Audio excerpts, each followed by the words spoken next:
सुप्रभातम बच्चों। NIC Sanskrit board channel में मैं डॉक्टर उर्मिला सिंह आप सभी का स्वागत करती हूँ। आज हम व्याकरण के महत्वपूर्ण बिंदु उपसर्ग का अध्ययन करेंगे। उपसर्ग किसे कहते हैं, आइए देखते हैं। उपसर्ग दो शब्दों के योग से बना है, उप और सर्ग।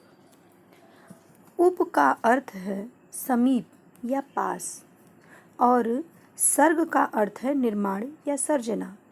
इस प्रकार उपसर्ग वे हैं जो किसी शब्द के पूर्व में लगकर नए शब्द का निर्माण करते हैं, या जो शब्दांश किसी शब्द के प्रारंभ में या पहले जुड़कर उसका अर्थ बदल देते हैं, उपसर्ग कहलाते हैं। जैसे हार एक सार्थक शब्द है। सार्थक का अर्थ होता है अर्थ से युक्त हो। इसके प्रारंभ में बी जोड़ने पर हार शब्द बिहार बन जाता है। हार शब्द में ही प्र उपसर्ग लगाने से प्रहार बन जाता है। यहाँ पर हार शब्द का अर्थ गले का हार है, परंतु बी और प्र उपसर्ग लगाने से क्रमशः बिहार एक प्रदेश का और प्रहार मारने के अर्थ में बदल जाता है। यहाँ पर हम हिंदी व संस्कृत के उपसर्गों का अध्ययन करेंगे। हिंदी के उपसर्ग देखें। अध, अन, उन, औ, कु, स, नि आदि। उदाहरण देखें। उदाहरण में है अध उपसर्ग। देखिए शब्द देखिए, अध पका, अध कच्चा। देखिए पका जो पूरी तरह से पका हुआ। जैसे ही पका शब्द के पूर्व अध लगा तो यानी आधा पका हुआ। अब देखिए दूसरा अध कच्चा। कच्चा मैंने पूरी तरह से कच्चा, लेकिन जैसे ही कच्चा के पूर्व अध लग गया तो यानी आधा कच्चा, अध कच्चा। दूसरा उपसर्ग देखें अन। अन पढ़, अनमोल। पढ़ माने पढ़ने वाला, और जैसे ही पढ़ के पूर्व अन लगा तो अनपढ़ यानी कि न पढ़ने वाले के अर्थ में देने लगा। और अनमोल, मोल जिसको खरीदा जा सके, और मोल के पूर्व जैसे ही अन लगा वह अनमोल हो गया, अर्थात बहुमूल्य हो गया। आगे देखें। दो उपसर्ग। दो दुकान, दुष्कर्म। देखिए कान एक अंग विशेष को अर्थ देता था। जैसे ही कान के पूर्व में दु लगा तो एक वस्तु विक्रय आदि का दुकान के अर्थ में देने लगा। दुष्कर्म, कर्म किसी भी कर्म को करने के लिए अर्थ में था, लेकिन जैसे ही कर्म के पूर्व दो उपसर्ग लगा तो वह दुष्कर्म यानी बुरे कर्म के अर्थ में बदल गया।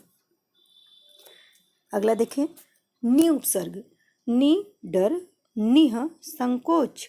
डर माने डरना, भयभीत होना, और निडर मतलब कि न डरना, साहसी। और निह संकोच, संकोच। संकोच के पूर्व देखिए नि लगा, संकोच माने संकुचित होना, और निह संकोच यानी बिना संकोच के। आगे देखें। कुछ संस्कृत के उपसर्ग भी देखें। संस्कृत में 22 उपसर्ग होते हैं। जैसे अति, अधि, अभि, उप, अप, उत, निर, सम आदि। उदाहरण देखें। अति, अति उपसर्ग का देखें। अतिक्रमण, अत्याचार। अतिक्रमण, क्रमण का अर्थ होता है कदम उठाना, और क्रमण के पूर्व में अति लग गया तो यह अर्थ हुआ मर्यादा का उल्लंघन करना, यानी अतिक्रमण करना। अत्याचार, देखिए अति प्लस आचार है।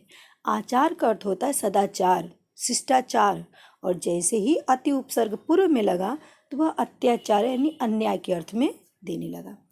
आगे देखें। अभी, अभी, अभी उपसर्ग देखें। अभिवादन, वादन माने होता है बोलना, वादन माने होता है बोलना, और अभिवादन माने सम्मान करना। वादन माने बोलने के अर्थ में था, लेकिन अभी उपसर्ग लेने पर वह सम्मान करने के अर्थ में है। अभिमान, मान, मान माने सम्मान, अभिमान जैसे ही अमान के पूर्व अभी लगा वह मान यानी घमंड के अर्थ में देने लगा। आगे देखें। सु, सुपसर्ग।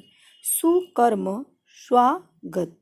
देखिए कर्म में जो था किसी भी कर्म के लिए अर्थ था, लेकिन जैसे ही सु उपसर्गा वो सुंदर कर्म के अर्थ में अर्थ देने लगा।